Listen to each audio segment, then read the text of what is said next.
Hello, I'm Ben from Gencovery, and I'm here today to show you the Constellab platform developed by Gencovery. So we start with a quick overview of what is Constellab, and then go into a demonstration of the platform. So Constellab is a flexible AI and data infrastructure for everyone in life science. So basically, it's a data platform organized like this, in which you can do a lot of things. So first, you can integrate your data from external sources like data lake, remote server, data warehouse, laboratory equipment, or even files. You can integrate them in the platform. You can transform and store them in the data hub. And then you can analyze them in the data lab and produce results that you will share into the collaborative space with your team. So you can do this full panel of functionality, but you can also use only one or two functionality of these. And you can use Constellab from your research to test assumption, navigate through data, to industrialization, to automate your processes and make quick results. So let's go to the platform. So here I'm connected in the platform in the Constellab Academy space. So a space is a place in Constellab where you separate from each other, where you can have multiple persons to work. So you can have a personal space to work solo for your personal project. You can have a company space to work with multiple persons for your company, or you can also have multiple company space to work for a collaborative project, for example, that includes multiple companies. For personal space, you can directly use it today for free with our fair open access offer, which gives you access to the platform and allows you to analyze data for free. So in this space, you find a folder section. So basically, folder are a place where you will collaborate with a team for a project and deliver results. So a folder is accessible only for specific users. So you choose who has access to a folder. And in folder, you can upload data manually, or you can synchronize data from your analysis that you did on the different data lab, which we'll see later. So for example, this is an analysis, a report that was generated in the lab and synchronized in this folder. You can also directly write notes in the folder with our text editor. And in each folder, you can activate a chat that is available here, so which helps you to communicate with your team, to tell them when you uploaded a new data, to ask them questions, or even collaborate with a team from other company, for example. And you can find a chat page here, which is a resume of all your activated chats, and it works like channels that you can have like in Slack application, for example. So this is the folder place where you can share data and collaborate with your team. Then you have the data labs, which are the place where you will analyze your data. So as of today, we have three types of data lab, different data lab. Basically, a data lab is a remote server that can be on cloud or on premise. We support three clouds for now, which are OVH, Azure, and Outscale. So you can store them in those clouds or on premise in your servers. And we have three types of data labs. The first is a data pod that is made to run analysis and for basics usage. So in this data pod, you will be able to start, and if it's stored in the cloud, you will be able to start and stop it whenever you want, depending on your needs. So it reduces your cloud costs. So you can start it in the morning and stop it at the end of the day. And you can choose the performance of this data pod. So you can choose the number of CPU, the RAM, the disk space, and even you can also choose to set up a GPU if you want. You also have the data links, which is a data lab optimized for data managing data flow.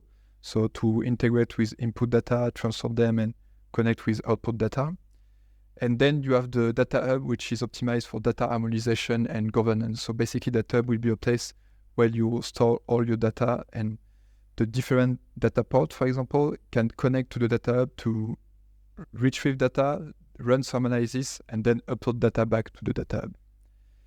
And the cool thing with data hub is that you can also store the files you have in the different folder. You can store them in the data hub, which give you a full governance of your data, so you know where your data is and you have the control of it. And the different data labs are also health data, can be compatible with health data hosting if required. So if I go in this Academy Medium data lab, which is a data pod made for analysis, this one is stored in Azure with basics configuration. So in this dashboard page, you can see which user has access to the data lab, and you can also see which are the folders that are synced with the data lab. So Synchronise folder allows you to and then store analysis and scenario into this folder, which we'll see later.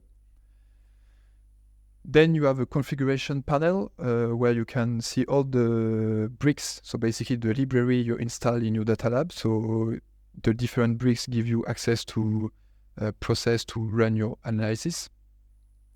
And you also have access to the green computing ocean, which enables you to set rules to stop the lab when you want. So for example, this lab stops after 60 minutes of inactivity, which allows us to reduce costs for the clouds. You have the lab usage page, which is a resume of your usage and the price for this lab, and a list of all the backups that were done for the lab. So by default, all the labs are backed in twice, once in the same location and once in a remote location to improve security. So this is the overview of the lab and the configuration of the lab. But now we can go into the lab. So when I click here, I'm connected to this remote server that can be on cloud or, as I said, on premise. So this is a place more for data scientists, biologists, and bioinformaticians, where you will run your analysis. So the analysis are called scenario here, where you see all the different scenarios you run. You also have a resources page, which are basically the location where you see all the resources, which are the inputs and outputs of your analysis. So this is all your data, basically. And this is also the place where you can upload data, so you can upload file, upload folder, or even import file or folder from external source or external lab, for example. So if I go into this scenario, which is basically a demonstration, this is how a scenario looks like. So it looks kind of a no-code playground. So in this scenario, we do a lot of things to show the capabilities of the platform and how you can analyze your data. So first, we focused on the first pass over here. So as input, I have a table, which are the high-risk data table, which is pretty known. So this is the length and the width of sepal and petal of flowers based on variety. And I imported this data in Constellab, and when I imported it, I also marked the variety as metadata, which we can do in Constellab that will be useful later to run as an analysis. So my rows have metadata additional to only rows and column. So this one, for example, is Setosa. So I have this array, and I want to run analysis on it. So this is the pass on the top. So I can use several processes. So the different process is the block we see. This process already exists, and I just have to configure it. So for example, this one removes the column variety to have only numbers on my table. But the nice thing is that I still have my metadata, so I can still know that which row is which variety. But my table is only number. Then I can scale my table, and then I run a PCA which reduce the number of columns to run analysis. So basically this gives me a result after this, which is a table of 2 columns. And on this table, I can generate a plot. So for example, a scatter plot is a good way of viewing this information. And as I had my tags on rows, I can now color my dots based on those tags. So here with the color, we can see that there is a group based on the variety that's clearly separated. So there is a link between size and variety, basically. So this is a way of running an analysis in Constellab where you use predefined processes that are available on your lab. Another way of doing it is to use what we call the smart tasks, which use the AI generative intelligence to analyze your data. So I still have my same input, the table, and then I ask the AI to generate a scatter matrix to see my data in another way in a scatter matrix. This time it's a bit weird because I have a lot of information but no colors, and I can chat back to the chat, and I can add the information and rerun my process, my block. And this time I say to use the column variety to color my data. So it reruns it recalled the AI, and it should use this new information to color it. So after a while, once it's ready, I should have my result here that appear. Yeah, here we go. So now I have my plots that is colored and generated by AI with a simple prompt. A good thing is that I can retrieve the full code here that helps to generate this plot, and I can reuse it later to industrialize this process. So if I'm okay with the generation of the AI, I can reuse it later. And I can reuse it in what we call agents. So this is a third way of analyzing your pipeline. It's agent, which allows you to directly in the platform run some code. So you can use Python and R code, and you can also use a virtual environment to install any package you want. So in this one, I have very much the same table with one more column representing the variety.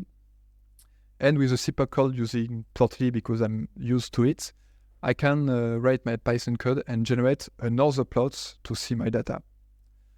So those agents are really useful to navigate through data if you can develop in Python or R. So we have three way of navigating to data to generate plot, generate results. You can mix those different ways for sure. And then, for example, I want to generate a report with my data with those different plots I made. So what I can do is to go in the note template. So here I created a template of notes, so a template of document basically, that I can reuse to generate automatic notes. So this is a template where I have some variable here ready to be filled, and this one too. So if I come back to my analysis, I can here with this block use this template to create a dynamic report.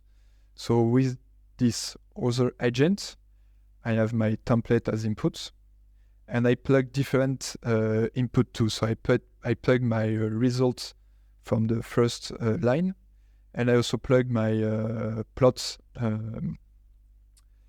from the second line. So with a simple code, I can add those results, those plots into my note to generate an automatic note, an automatic report. So I just need to run the pipeline completely. And so this will use my template, use my result, and compile them all together in a single note that has all the information in it. So after a few seconds, it should appear. Yeah, it's finished. So I have a result this note with my values here, my variance, for example, that replace my variable, and my plots that is still interactive in my report.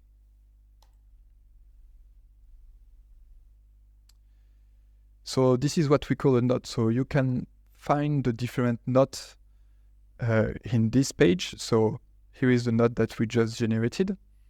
And basically knots can be used to just write note for scientific report, also as a page of your electronic laboratory notebook. As we saw you can generate note automatically from a pipeline, but you can also write notes manually from here, and use also dictate functionality to write your note from your voice. And in those manual notes, you can, of course, integrate your plots directly in it. So, for example, this plot, I can add it to my notes demo here. And so when I go back to my demo note, I have my plot here, which is still interactive. So with those notes, I can generate results, reports, and compact all my analysis. And those notes, so if I come back to the one I generated, this one, is connected to my scenario here. I can navigate from one to the other. So I can find later the scenario that helps generate the data in my notes. They are linked with this. So I can retrieve the scenario and the pipeline from my notes. And once I'm here, I can associate my note to a folder, for example. So the data analysis folder. Oh yeah, sorry. The folder the scenario is already synced, but let me just.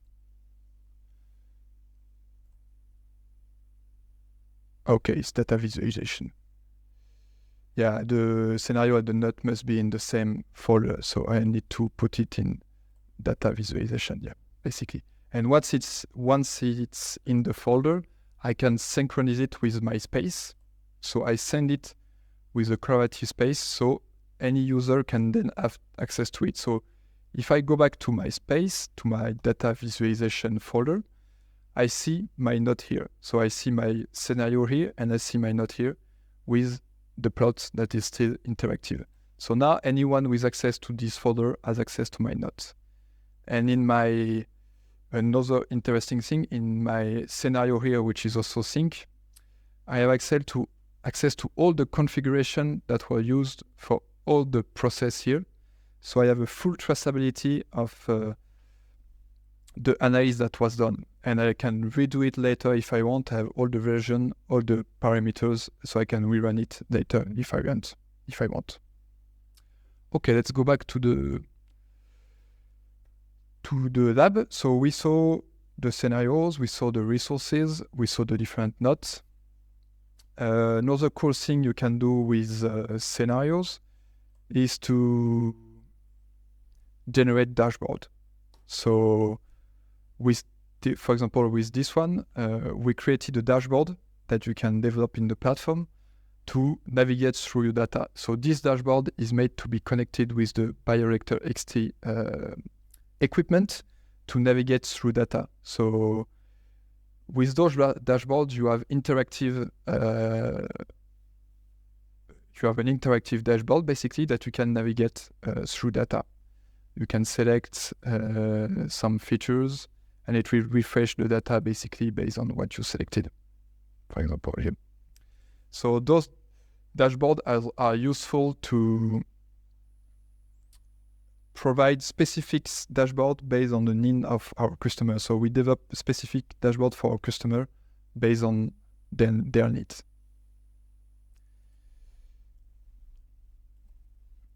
Okay, so I have my pipeline, my dashboard, and now my pipeline is quite robust. I want to save it for later because I want to run those analyses multiple times. So I can create what we call a template here. And so later, when I create a new scenario, I can reuse these templates to create a pre-configured scenario. So with this, I can basically industrialize a process, a pipeline that is run every time.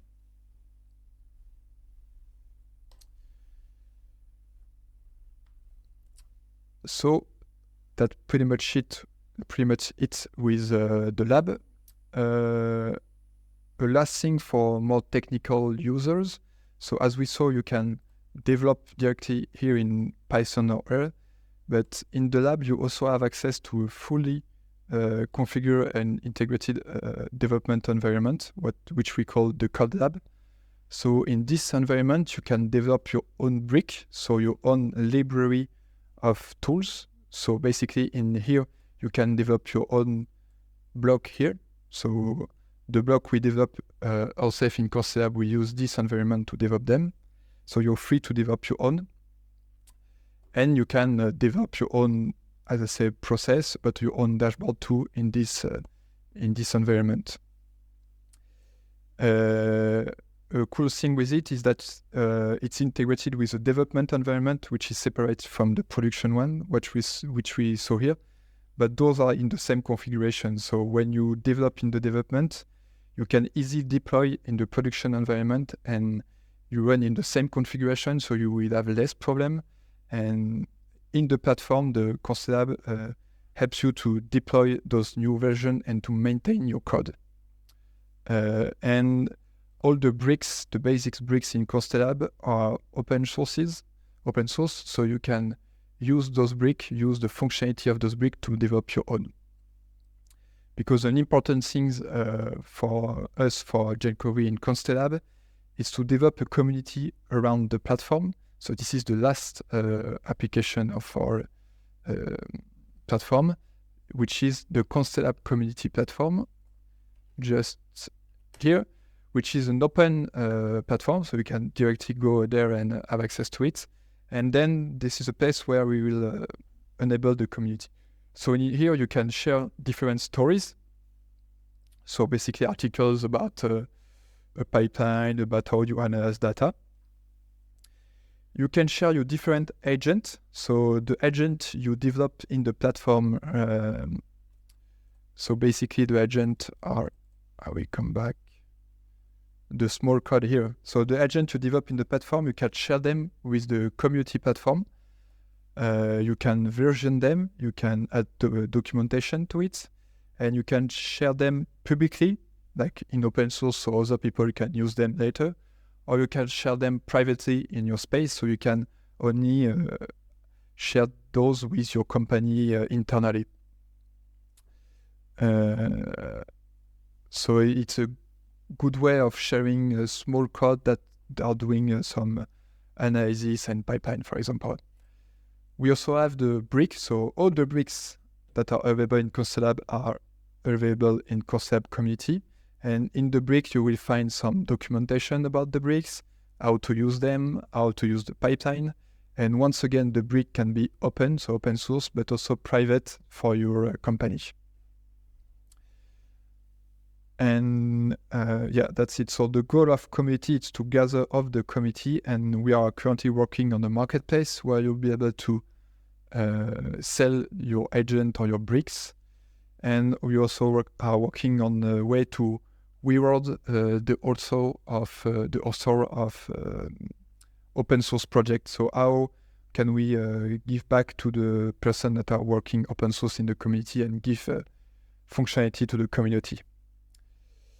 And that's it for Constellab. I can just tell you again that we have a fair open access offer, which allows you to have access to the platform, get a free data lab, which is useful for your basics analysis, and start analyzing today. So don't hesitate to work on that. We will publish a video on how to use the fair open access and how to use the fair open access lab. And don't hesitate to join our Discord, which is available in the community, to ask us questions and share about science. And yeah, and that's it. And we are excited to see what you will do with Constellab. So that's it. I'm done from today, and happy coding, and bye-bye.